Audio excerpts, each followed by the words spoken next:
الله رسول صحابه اکرام ته فرمایي اتاکم شهر رمضان شهر برکت پر تاسو باندې د روزي مبارک میاشت رااله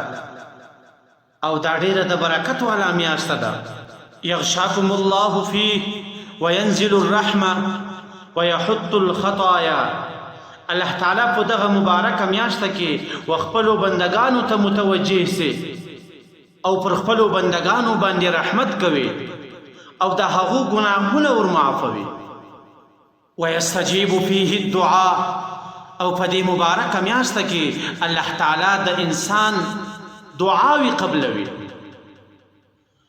ينظر الله تعالى الى تنافسكم فيه الله تعالی په دغه مبارک میاشت کې د خپل بندگانو و نیکو اعمالو ته ګوري چې په دې کې کم یو په د خپلو نیکو اعمالو کې د مقابله سره کوي نو دا د امتحان ورځ ده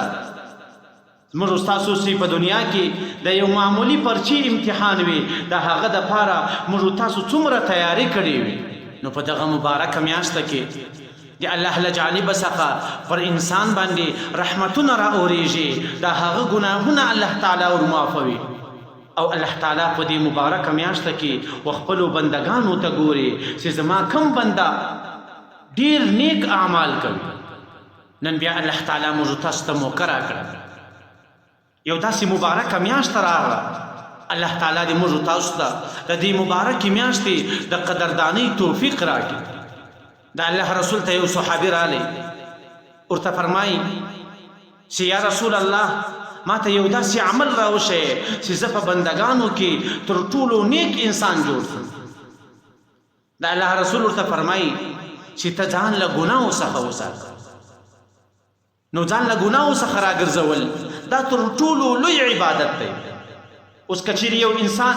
لمونځ کوي نفلی عبادات کوي تسبیح واړوي لیکن له هغه سره سره دی په ګناه باندې اخته وي دی غیبت کوي دی درواغ وایي دی یو مسلمان ته دوکه ورکوي دی د یو مسلمان زړه زیروي نو دغه عبادت دغه نفلونه دغه لمنځونه بیا دته هېڅ ګټه هم نه کوي نو تر ټولو بهترین عبادت دا دی چې انسان ځان له ګناهو څخه وساتي ځکه دا داسې مثال لري چې یو څوک عبادت هم کوي او له هغه سره سره ګناه هم کوي دا داسې دی لکه مات منګی مات منګي ته چې هر څومره اوبه ور واچوي هغه هېڅکله هم نه ډکېږي او که چیرې انسان ځان له ګناهو څخه راوګرځوي بیا که معمولي عبادت وکړي 2 رکاته نفل وکړي هغه د ده دپاره تر هغو 1000 رکاتو عبادت زیات ثواب لري چې کوم د عبادت هم کوئ او ګناه یې هم ورسره کوئ الله تعالی دې زموږ ستاسو په زړو کې د دې مبارکې میاشتې عظمت واچوي او الله دې موږ تاسو ته توفیق راکړي